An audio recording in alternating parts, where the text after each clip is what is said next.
Matthieu Ricard, Altruism, The Power of Compassion to Change Yourself and the World.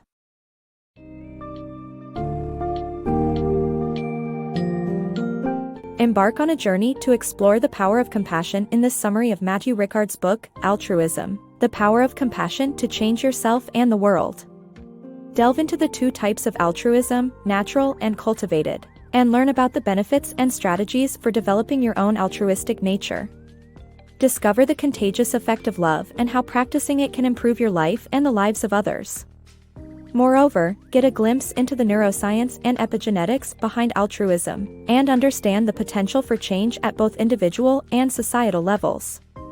This summary will help foster your understanding of compassion and its impact on your journey towards personal growth and a more harmonious world.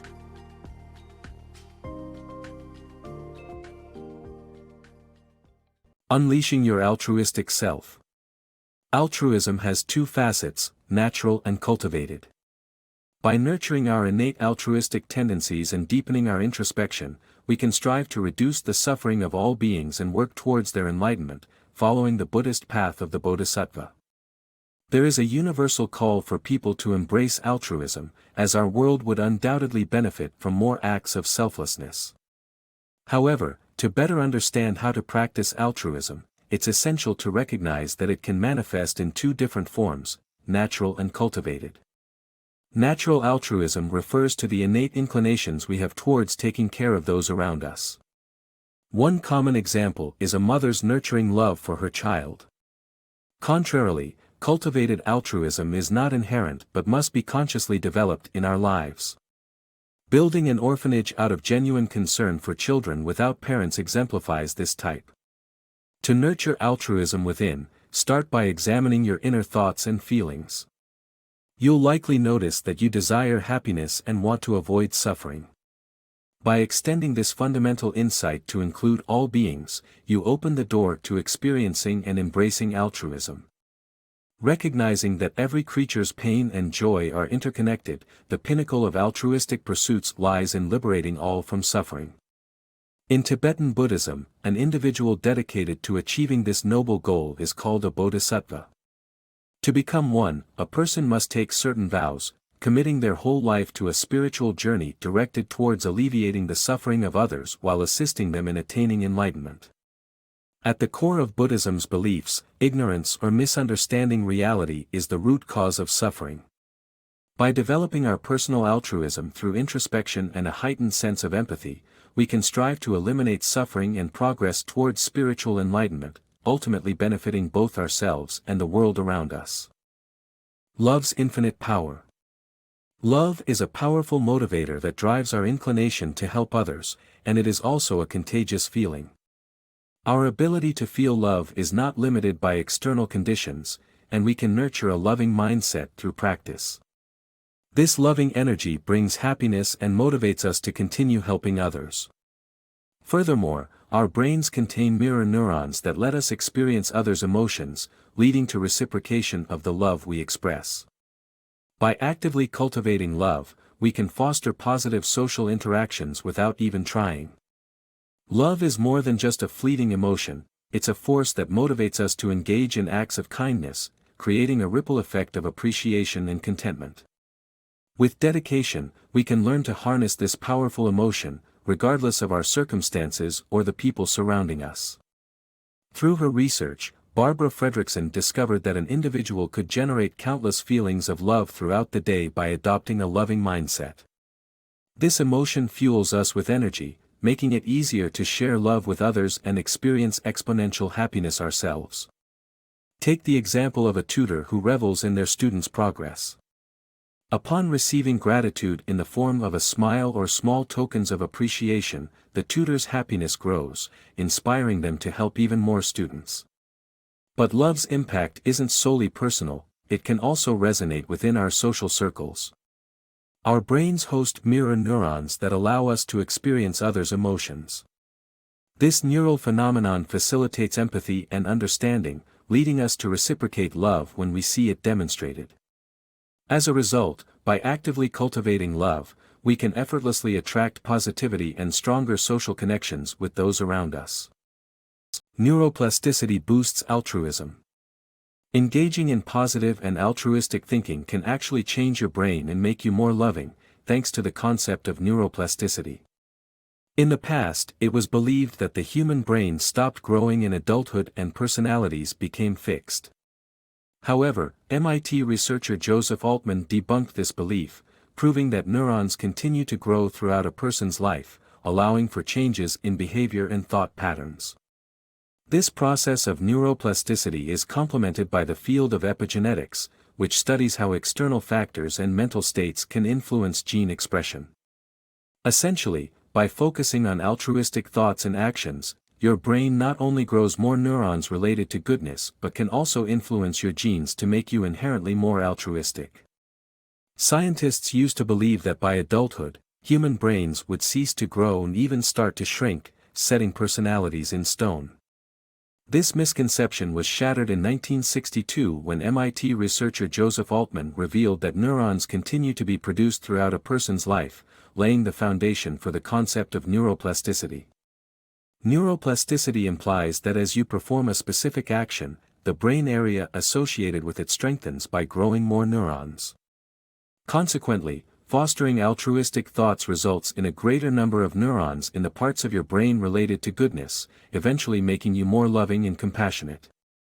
However, another scientific field, called epigenetics, also plays a crucial role in nurturing altruism.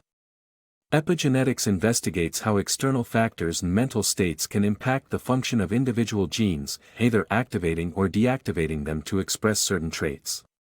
This means that by consciously practicing altruism, your actions can potentially modify your gene expression, inherently increasing your altruistic tendencies. To illustrate, identical twins with the same genetic makeup can have entirely different personalities, such as one being a criminal and the other a compassionate doctor, solely due to epigenetic differences derived from their environment, experiences, and thoughts. Debunking the selfish myth. Natural altruism is present in all humans, and the belief that one needs to focus solely on personal needs to succeed is misguided. A supportive community is crucial for individual success and overall happiness. Professionals like caregivers should perform their work compassionately. Completing tasks without care can actually be harmful.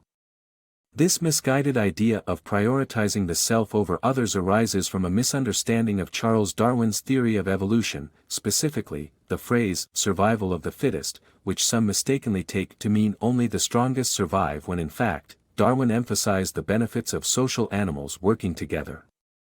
Therefore, we must recognize the absurdity of an entirely egocentric worldview and acknowledge that caring for others and selflessness are integral components of human nature. Meditation builds resilience. The ancient practice of meditation, dating back over 2,000 years, offers a way to cultivate altruism and inner strength. Daily meditation sessions lead to positive mental changes and an increase in focus, with just 30 minutes a day sufficing to create tangible effects. Among its benefits, meditation can help manage physical pain, making it less unpleasant and intense. One specific form of meditation, metta, directly nurtures altruism by extending feelings of love from oneself to the entire universe.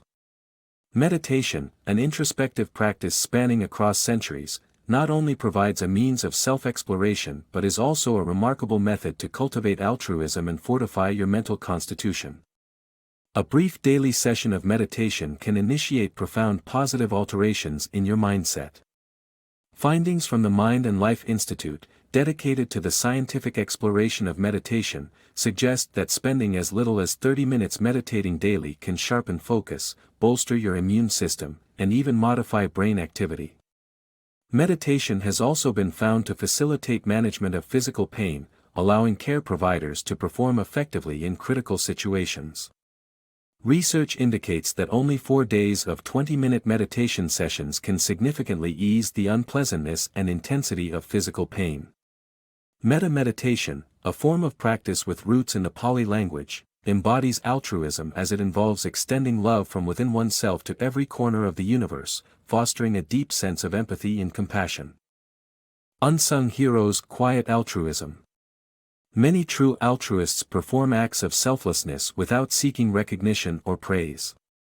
They prioritize doing what is necessary, often risking their own safety, and graciously step away from the spotlight once the task is completed. For instance, consider the humble hiker who rescued a child from a mountain lion in California and anonymously walked away. Similarly, during World War II, countless brave individuals assisted Jewish families in escaping the Holocaust but remained modest, declining interviews and finding public awards irrelevant. Tragically, altruism may carry unintended consequences. Martin Luther King Jr. met a devastating end despite contributing immensely to American society. Nevertheless, these unsung heroes embody the essence of altruism through their quiet dedication and selflessness. Inequality hinders altruism. To create a truly altruistic society, a fair distribution of resources is necessary. Unfortunately, our current economic system perpetuates inequality, making it challenging to cultivate widespread altruism. Income inequality is a significant problem, with the wealthy often owning a disproportionate share of a country's wealth. This concentration of wealth fosters distrust, hampering the development of altruism. The prevailing laissez-faire economic system, which promotes inequality under the guise of driving economic growth, only exacerbates the issue. It is crucial to recognize that selfish thinking ultimately harms society, including the wealthy themselves, thus emphasizing the need for a more equitable and altruistic system. Uncovering hidden altruism. Generosity is much more widespread than most people realize, as evidenced by the steady rise in non-governmental organizations, NGOs, and the many individuals and celebrities performing altruistic deeds. Surprisingly, difficult times like natural disasters can actually bring out the best in people, fostering mutual aid, cooperation, and selflessness. By recognizing the prevalence of altruism, we can foster a more compassionate and supportive world. Many might believe that acts of kindness are few and far between, but the world is actually brimming with generosity. Altruistic deeds can be found both in collective efforts and on individual levels. One significant indicator is the tremendous growth of NGOs since the end of World War II. There are millions of them worldwide, ranging from Greenpeace to Doctors Without Borders, dedicated to making the world a better place. It's not just organizations making a difference, individuals also step up to the plate, including well-known celebrities. Take ex-President Bill Clinton, for example. By using his influence, he not only invents ways to create positive environmental change, like the Energy Star icon, but also inspires others to join the cause.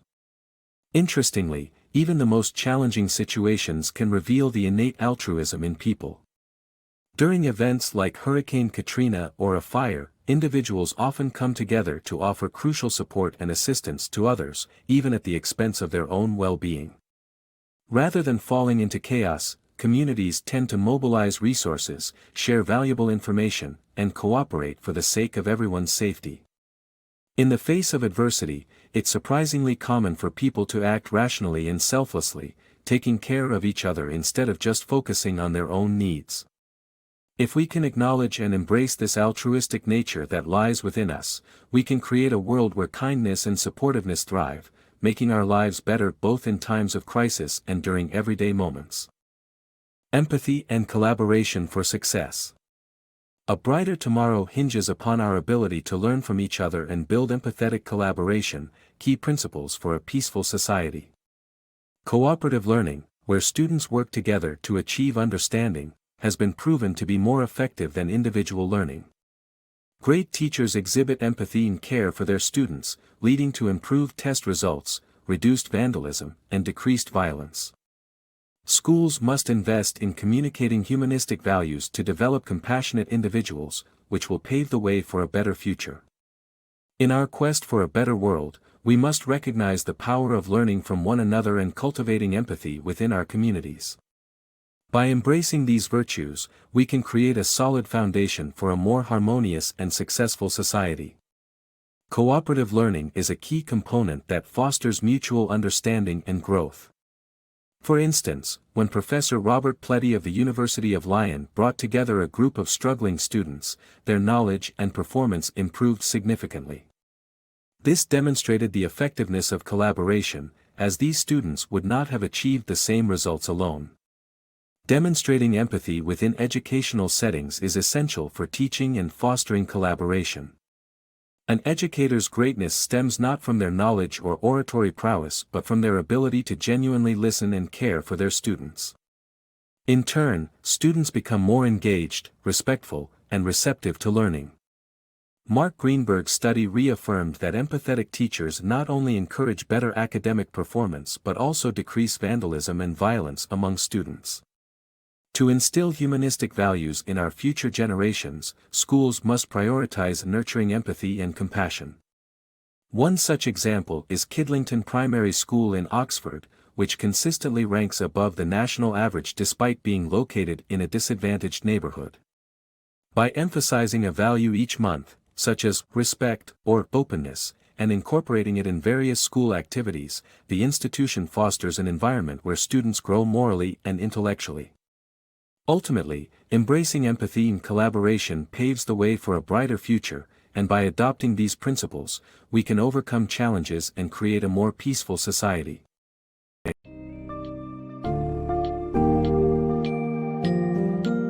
In closing, Altruism examines the nature and importance of compassion and love in creating a better world and achieving personal growth.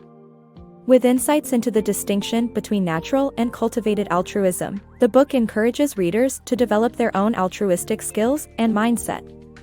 Additionally, understanding the science behind altruism and the power of meditation in promoting compassion can enrich one's perspective on personal and societal change. By drawing attention to the consequences of inequality and the necessity of cooperative learning, the book emphasizes the importance of fostering empathy in various aspects of life, ultimately leading to a brighter future for everyone.